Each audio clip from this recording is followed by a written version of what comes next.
Hey guys, thank you for tuning in.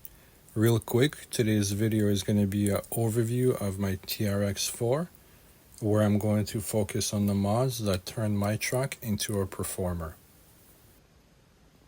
And right away, we're going to jump into a couple minutes of running footage, just to give you an idea of what we're working with here.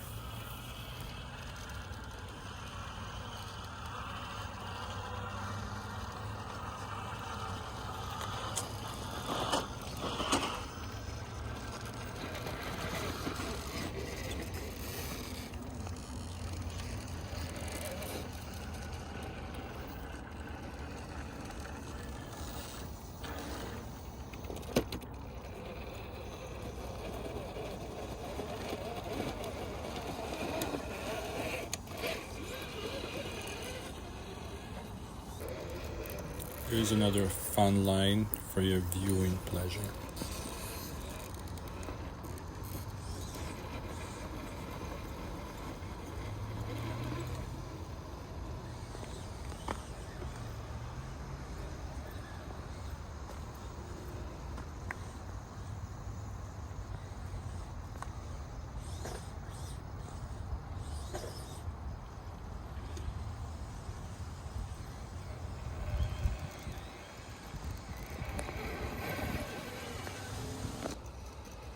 Here's a line that shows how balanced and composed a TRX-4 can be with a few tasteful mods.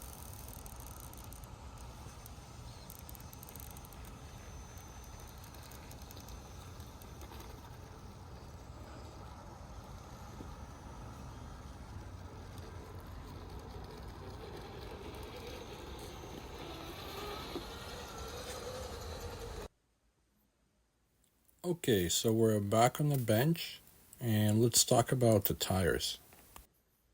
The tires are JConcepts Ruptures. They are the 5.4 size tire, which are meant for a 2.2 size wheel, and that's what we've got here. Here I'm trying to show you that this tire is vented. So the front tires are vented. I have 4 holes in each. And I do run 3D printed foams in the front. I do enjoy venting tires when using 3D printed foams. It lets the tire conform much better and lets the foam do its thing. And the rears here are not vented and they're not running 3D printed foams. And as I squish the front and the rear tires together, you will be able to see that the front is much softer than the rear. Tire on the left is the front tire.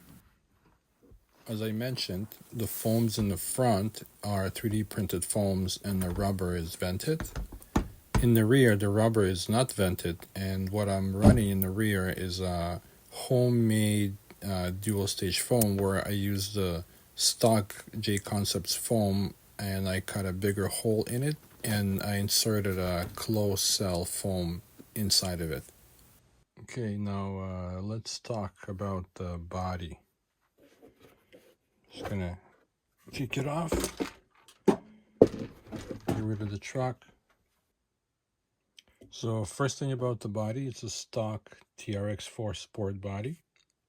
You can tell it's pretty beat up. There's all kinds of scratches on it, but nonetheless, still in one piece.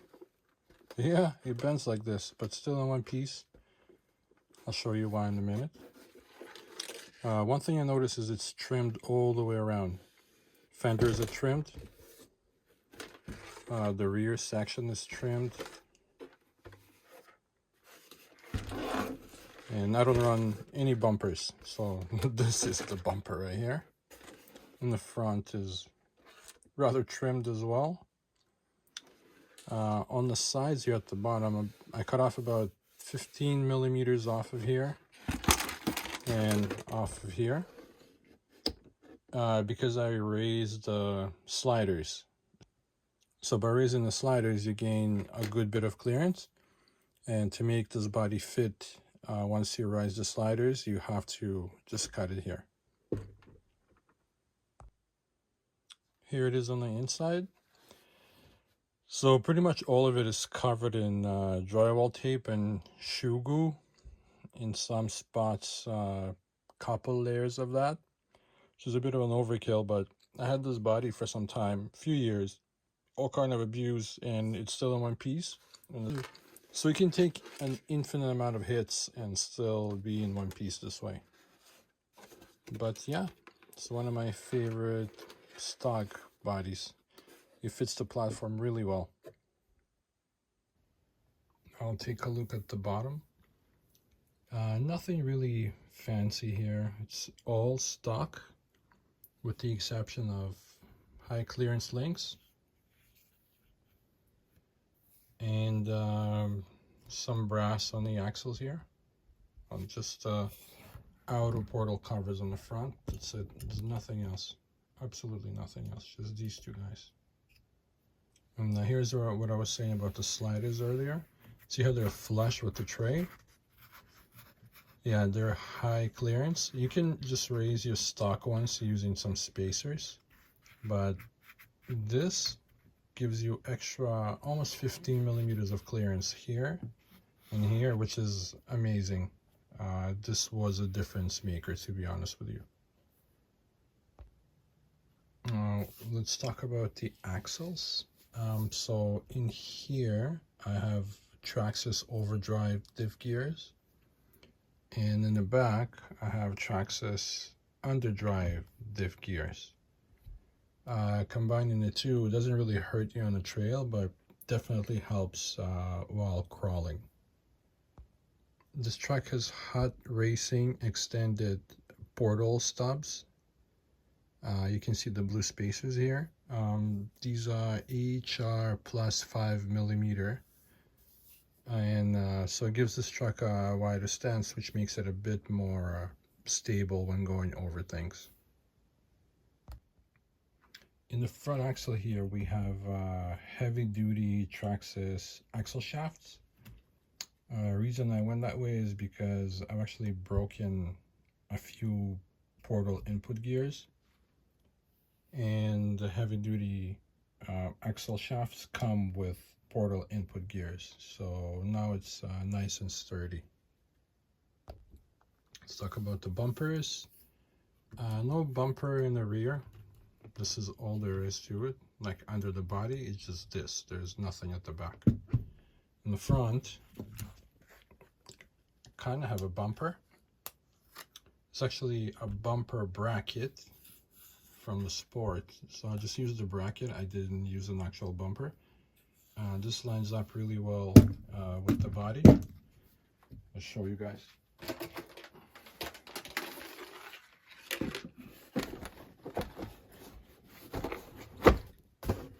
Just like that, and that's what we have. So the approach angle is quite nice without a big bulky bumper. This works really well. Also, here are the race sliders I was talking about. Let me just flip it over.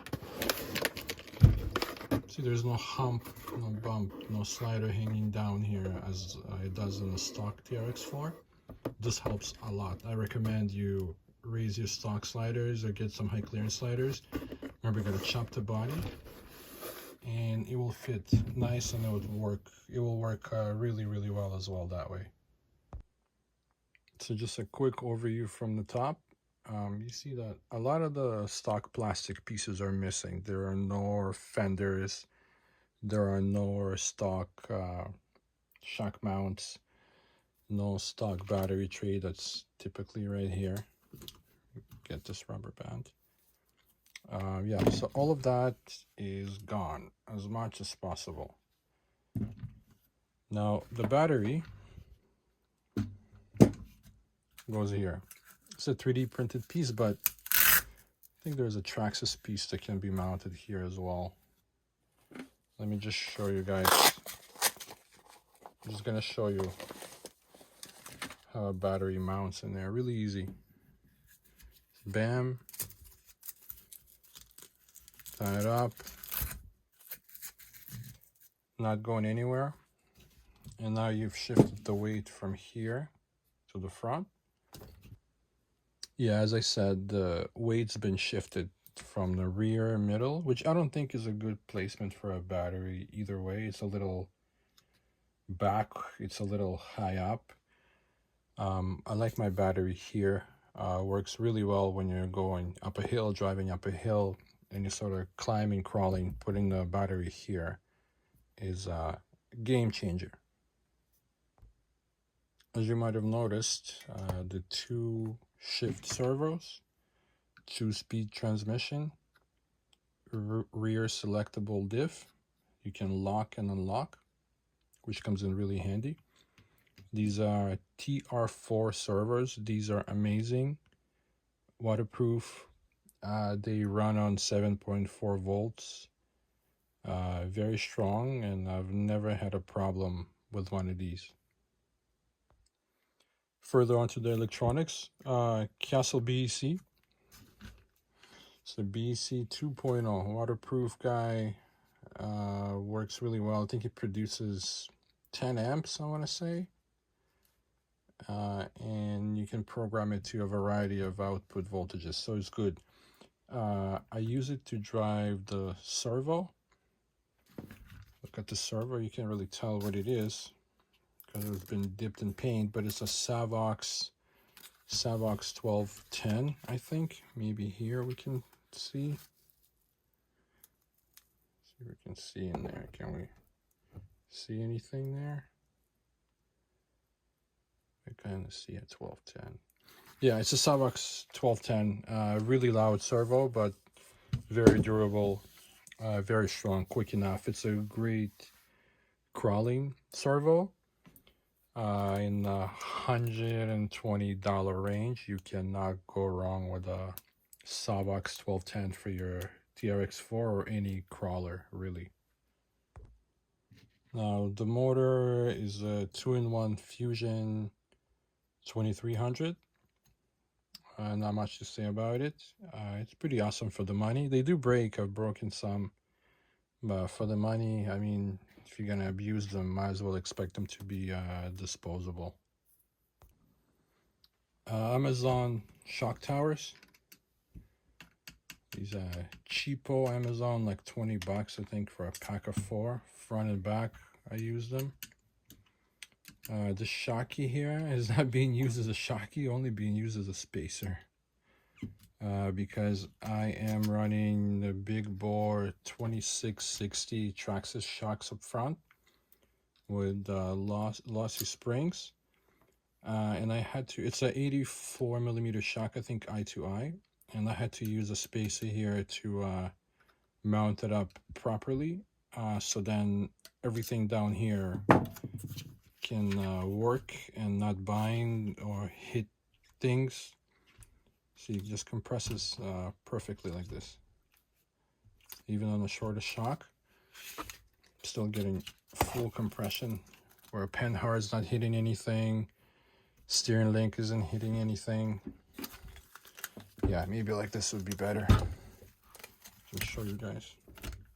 It's fully compressed right there.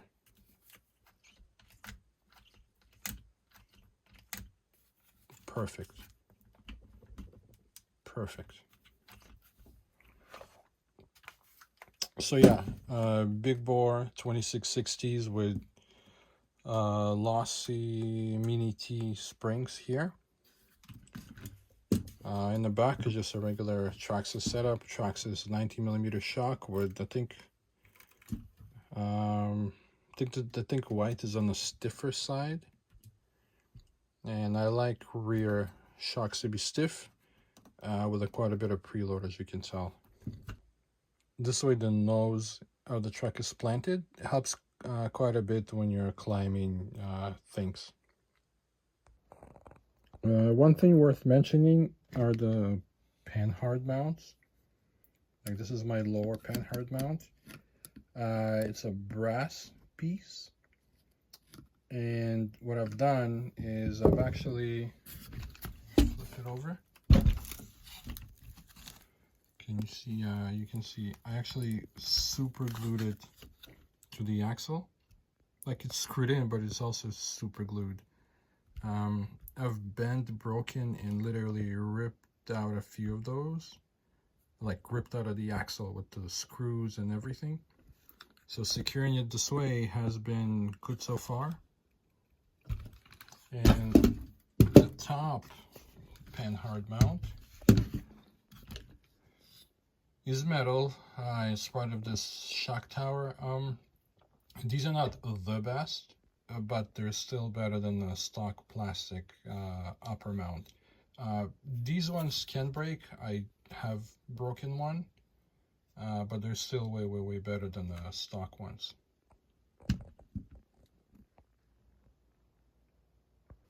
Let's get another look at the lower links. As I mentioned, they're high clearance. And this helps quite a bit when you're going over rocks, edgy surfaces. Yeah, you hang up a lot less with high clearance links, especially if you have them in the rear. And they're not like any brand or anything. Just buy them off Amazon. I just buy various kits off Amazon. They're cheap enough and they work just as well as any other set of links. Let's go back to the bottom. Because I do run bigger tires, I had to trim the trays here, otherwise the tires were hitting the trays in the front and then in the back as well. I had to cut it to make room for a 2.2 size tire. See here as well, here and here. Up front we have the high clearance drag link. Not super crucial, but can let you get a bit more turning radius. See, as it's turned all the way and it's not interfering with the pumpkin or anything else, so this can help you a little bit.